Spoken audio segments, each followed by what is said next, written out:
Assalamualaikum warahmatullahi wabarakatuh.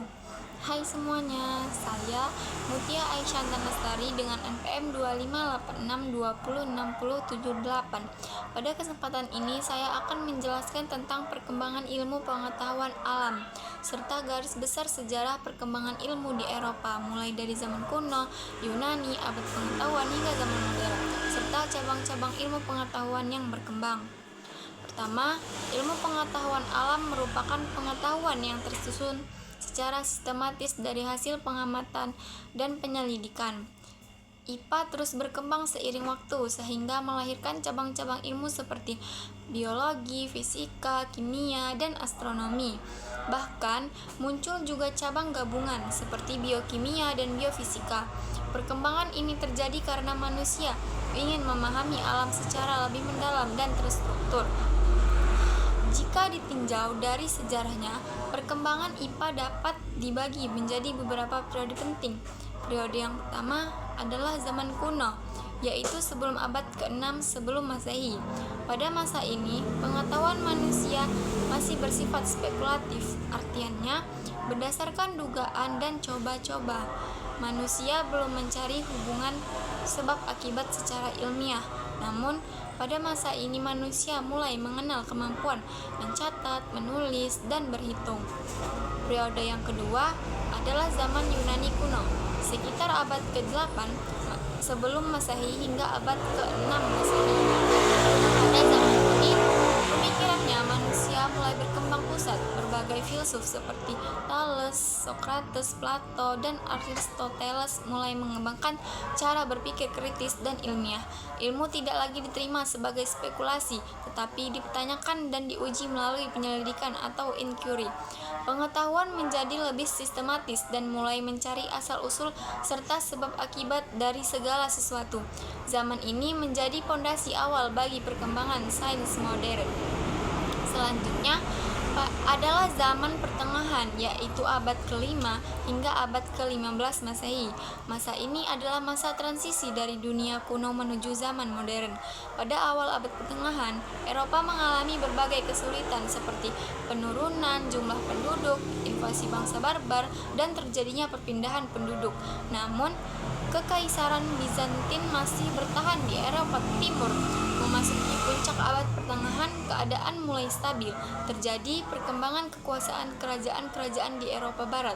Di masa ini, filsafat skolastik berkembang dengan kuat. Skolastik adalah usaha untuk menyelaraskan iman dan akal pikiran.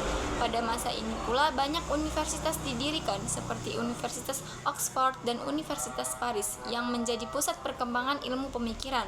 Pada akhir abad pertengahan, Eropa kembali mengalami berbagai musibah seperti kelaparan besar, wabah penyakit termasuk Black Death, serta perang 100 tahun. Selain itu terjadi juga skisma barat yang menyebabkan perpecahan dalam gereja Katolik.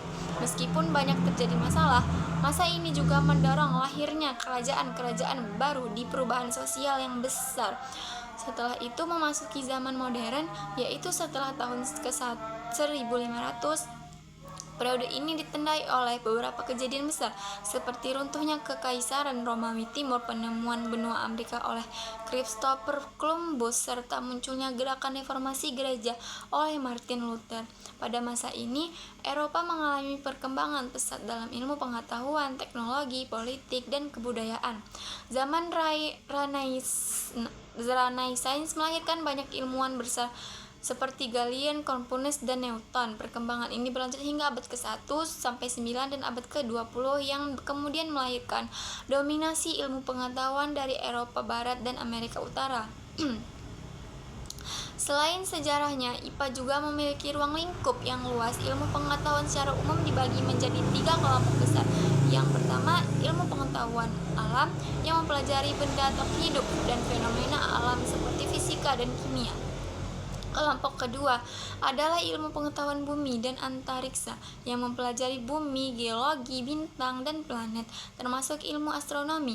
Yang ketiga adalah ilmu sosial dan budaya yang mempelajari perilaku manusia dan interaksi sosial seperti ekonomi, psikologi, antropologi, dan sejarah.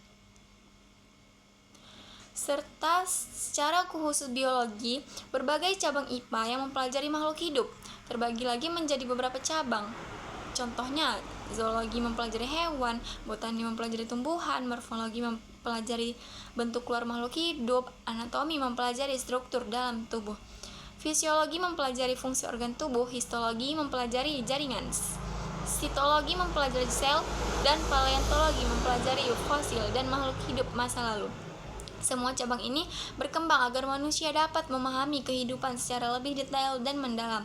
Seiring berkembangnya ilmu, muncul juga pemfokusan ilmu, yaitu mempersempit bidang kajian agar seseorang bisa mendalami satu bidang secara spesifik. Misalnya, fisika terbagi menjadi mekanika, atom, listrik, magnet, optik, dan sebagainya. Selain itu, muncul juga multidisiplin ilmu, yaitu gabungan lebih dari satu disiplin ilmu seperti biokimia yang menggabungkan biologi dan kimia. Sementara interdisiplin ilmu adalah ilmu yang masih berada dalam satu rumpun, misalnya ilmu komputer dalam rumpun IPA. Secara keseluruhan, perkembangan IPA dan ilmu pengetahuan menunjukkan bahwa manusia selalu berusaha memahami alam, kehidupan, dan sejarahnya. Melalui proses yang panjang, ilmu terus mengalami perkembangan dari zaman kuno hingga zaman modern dan membentuk berbagai cabang yang kita pelajari hingga sekarang. Mungkin sekian penjelasan dari saya, semoga kalian paham atas penjelasan yang telah saya sampaikan. Saya akhiri, wassalamualaikum warahmatullahi wabarakatuh.